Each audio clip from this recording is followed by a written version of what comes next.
ಮೆಹಂದಿ ಕೈಗೆ ಹಚ್ಚಿದರೆ ಹೇಗೆ ಅಂದವಾಗಿ ಕಾಣಿಸುತ್ತದೆ, ಹಾಗೆ ಕೂದಲಿಗೂ ಮೆಹಂದಿ ಹಚ್ಚಿದರೆ ಆರೋಗ್ಯವಂತ ಕೂದಲು ನಮ್ಮದಾಗುತ್ತದೆ.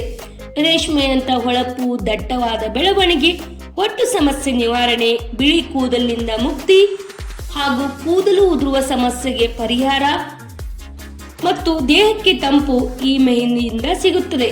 ಮೆಹಂದಿಯನ್ನು ಮಿಶ್ರಣ ಮಾಡುವಾಗ ಕೆಲವೊಂದು ಮನೆಮದ್ದುಗಳನ್ನು ಬಳಸಿದರೆ ಒಳ್ಳೆಯದು.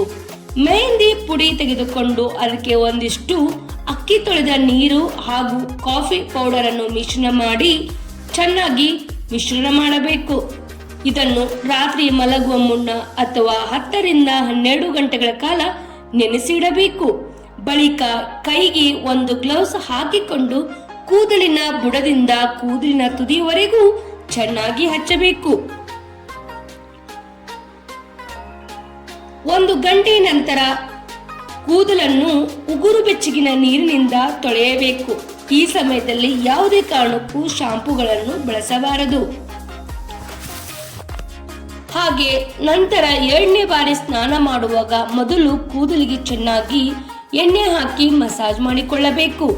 1 ಗಂಟೆಯ ಬಳಿಕ ಶಾಂಪೂವನ್ನು ನೀರಿನಲ್ಲಿ ಮಿಶ್ರಣ ಮಾಡಿ ಕೂದಲಿಗೆ ಹಾಕಿ ಚೆನ್ನಾಗಿ ವಾಶ್ ಮಾಡಿಕೊಳ್ಳಬೇಕು.